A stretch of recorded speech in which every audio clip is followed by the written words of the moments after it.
All right, hello everybody. KV Chief Meteorologist Hunter Williams here with a quick update on our forecast. Not a quick update, our nightly extended update on the forecast that we do here on YouTube and KV Plus and all of our streaming platforms. Tonight we're mainly going to focus on a light risk for some freezing rain, a little freezing drizzle, some very light icing. Now, as we get into this, I want to be clear, I do not expect a big ice storm for Central Texas tonight. There's just not very much precipitation to begin with, and temperatures as of now still are above freezing, so that's a little bit of a question mark too. What I do think is possible though is some very light icing on like metal street signs, like on your cars where it gets a little tricky to open up the door handle, and then maybe a few slick spots on elevated roadways. So that's the type of deal that we're looking at tonight. And with that, we'll get into things. This was the update that we got this afternoon from the National Weather Service. A winter weather advisory is in effect now through 9 a.m. on Saturday. This does not include Austin and Travis County, but it does include Hays County in the San Marcos, Wimberley area, and also Caldwell County, including Luling, and then it goes down to the south into Bexar County in the San Antonio area. Now, even outside of the areas that are currently included in this, could there be some freezing drizzle and rain in Bastrop and in Austin and in Round Rock in the Hill Country? Yes, it's just that this is the zone where maybe some slightly higher impacts are favored a little bit more. And again, even here, I don't expect a crippling ice storm tonight, but a few slick spots on elevated bridges, certainly fair game. So with that in mind, we do have a weather impact alert, which is in effect now. We'll go through Saturday morning, light freezing rain and drizzle, minor icing is possible. The main need with this event is just if you're going to be driving, be mindful of the bridges and elevated roads. And then especially tomorrow morning, look, it's the weekend. Hopefully a lot of folks maybe sleeping in a little bit more and you don't get out too early. But if you are going to be out tomorrow morning, just kind of check in with things, check in with the KVU app, make sure you're not driving in anything too icy tomorrow. Okay, so let's get into what's happening right now. Current temperature in Austin, again, it's above freezing. Not by much, but it's 35 right now. So if we were to see drizzle right now, it would be just drizzle. 36 in Manor right now. Hutto's at 34, Round Rock's at 34, Cedar Park just a degree above at 33, Lago Vista just dropped down to freezing. So again, these temperatures are right on the borderline. If it were to start drizzling in Lago Vista right now, we could have some icing issues that start to begin. Then as you go down to the south, Luling's at 37, Lockhart's at 36, and Marcus 36. We're very close to freezing now in Johnson City into the Fredericksburg area. So why do I think temperatures will drop this evening? I want to talk about something that we call evaporative cooling. This is the dew point map. The dew point is just a representation of how much moisture is in the air. The lower the dew point, the drier the air, the higher the dew point, the more moisture that's in the air. Dew points right now are low. Obviously, it's cold, but these still are low. They're in the 20s. Another way of looking at humidity, obviously, the relative humidity map, these numbers or percentages continue to go up. But generally, we still have some pretty dry air in place. What's going to happen, though, as this drizzle, mist, and light rain activity ramps up later on this evening, that light precipitation falls into this dry air and it evaporates. So that's the process that will have to happen to saturate the atmosphere up a little bit. But there's a byproduct of that, and it's something that we call evaporative cooling. Evaporation, turns out, is a cooling process. So once this light precipitation starts falling, it's going to saturate the atmosphere. The evaporative cooling is going to drop temperatures a degree or two, and that, again, is all it really takes when you're at 35 to get us back down to the freezing mark. This is not one of those events where the radar is going to light up and look super active. So if you're checking in with the radar on the KVU app tonight and you've got drizzle and you're like, why is the radar completely quiet? This drizzle, it's low in the atmosphere beneath the radar beam. It's just generally very hard for the radar to pick up on. So we look at the visibility map to make sure nothing's going on right now. All of our visibilities are looking pretty good at the moment. So this has not started yet. Wind speeds, by the way, not nearly as windy as what we've had over the past several nights.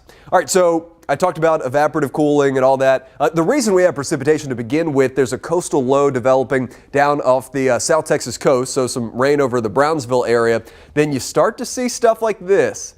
This is a little bit of drizzle taking shape. It's going to expand northward. Again, this is not going to be anything heavy.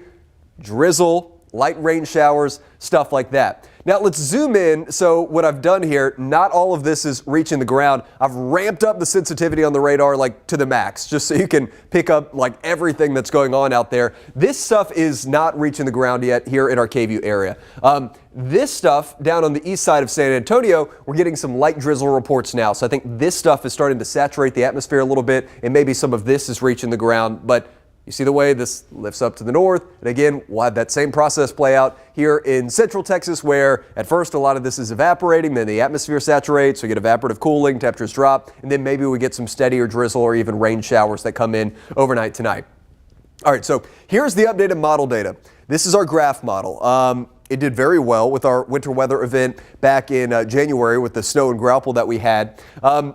A few days ago, it was pretty aggressive with ice for us. Obviously, it has backed off of that, but I think it's got a decent grasp on how things could play out. So here we go from 7 o'clock now into 8 o'clock. We're starting to see a little bit more of this drizzle developing first down to the south, then it expands up to the north, especially right along the I-35 corridor. And again, I think Hays County here in our KVUE area is going to be the spot to watch where if we're going to get anywhere up closer to 1/10 of an inch of icing, it's probably going to be in Hays County. So a place like San Marcos, Wimberley, Kyle, we'll be watching out for that just because that's where the precipitation could be a little bit steadier. Again, so here's 11 o'clock. When we're talking about drizzle, so we just did the explanation how, hey, the radar doesn't always pick up on this stuff. Well, the models kind of work the same way. So even though you only see pink right here, does that mean that there couldn't be drizzle here or here?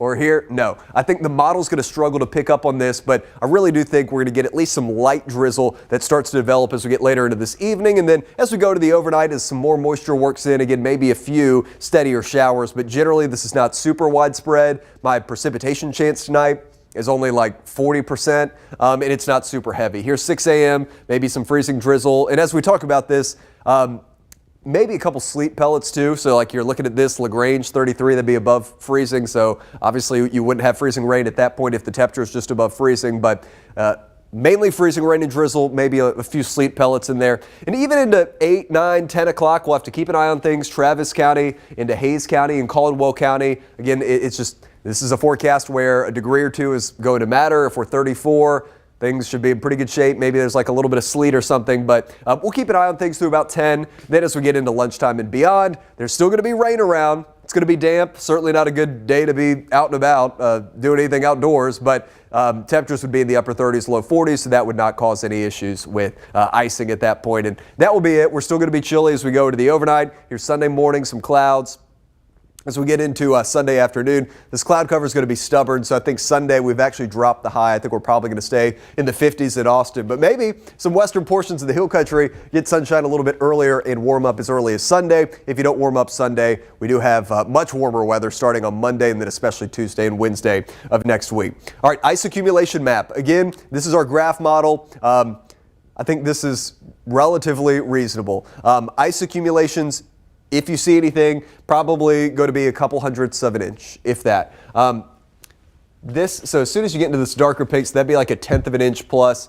Again, and this includes like northern Bexar County and the San Antonio area, up towards Hays County. If we were going to get a little corridor here that gets 1/10 of an inch or maybe a little bit more, again, I think Hays County is probably the spot to watch for that. But generally, this is just the type of light icing that doesn't have major impacts, but it is enough to create maybe a few patchy slick spots on elevated roads. So here's kind of the breakdown as far as like what different amounts of ice accumulation mean in terms of impacts. So these impacts are for 1/10 of an inch to 1/4 of an inch, and I think the majority of us are not even going to be that much, but this is kind of along the lines of the stuff we'll watch for. Little thin coating of ice on cars. So honestly, a good thing to think back to is we had some of this freezing drizzle the night the front came through. Wasn't exactly in the forecast, but we had some. So like I walked out to my car, there was some ice on the car, a little tricky to open up the car door. Bridges, elevated roads can get icy. Maybe some thin ice on trees, but it's certainly not enough to create like tree damage and power outages. That happens, so you start to get 1/4 an inch, 1/2 inch plus, and then again, especially a 1/2 inch or more. This would be like what happened with that late January, early February 2023 ice storm when Austin had like 2/3 of an inch of icing. We don't have that in the forecast, so we're thinking low end stuff, but we say this all the time.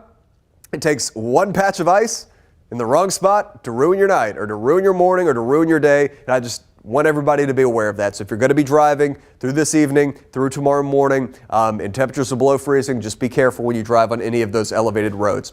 So tonight, 31 degrees, 40% chance for light freezing rain and freezing drizzle. Otherwise, it's just cloudy and cold. Tomorrow, that freezing rain and freezing drizzle risk continues into like 10, 11 a.m. And then after that, There's going to be just some scattered rain showers. Otherwise, still cloudy and cold. High temperature is only going to be about 40 degrees tomorrow. We do have a weather impact alert due to this minor icing risk. Again, we are not trying to scare anybody. I'm not trying to oversell this. I think most of us will probably be, completely fine, but I just want to let you know a few slick spots are possible. A little bit of freezing drizzle is possible. Just don't want anybody to be caught off guard. Sunday, still some clouds in the morning, a lingering 20% rain chance for the morning. Then we'll start to clear late day, 58. I think we'll have some more morning clouds and maybe some patchy fog that develops Monday morning, but that should clear to sunshine by Monday afternoon, and that's going to be much better. Look at that for Monday, a high of 70. Tuesday, 47 in the morning, 75 for the afternoon high.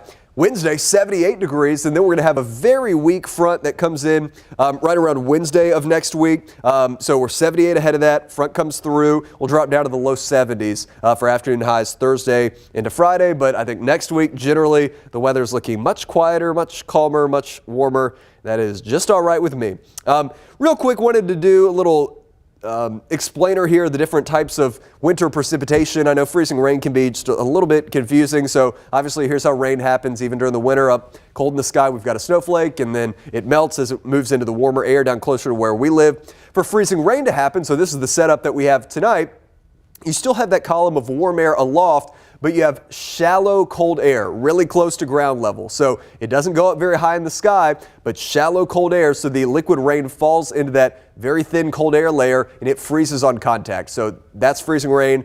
That is what we'll be watching out for tonight. We've had sleet a little bit earlier this winter, and maybe there's a couple sleet pellets in the mix tonight as well. That's when the warm air layer is a little bit smaller. That way the cold air goes up higher, so the raindrop falls into the cold air and it has time to refreeze into an ice pellet. Then obviously we know snow, if it's 32 degrees or less, the entire column up into the cloud, we have snow. So just to explain that for everybody. So with that all being said, I think we are going to sign off of here. Not a huge deal tonight. But just a heads up, light freezing rain, light freezing drizzle is possible. Starting now, continuing through Saturday morning by 10 or 11 o'clock, we'll warm up above freezing, and it's going to be cloudy and drizzly and rainy, but just liquid rain, all good by Saturday afternoon. A few slick spots on elevated roads. That's the #1 message I have for you tonight. If you're going to be traveling late tonight or early tomorrow, elevated roads could be a little slick in spots, so just make sure you're being mindful of that.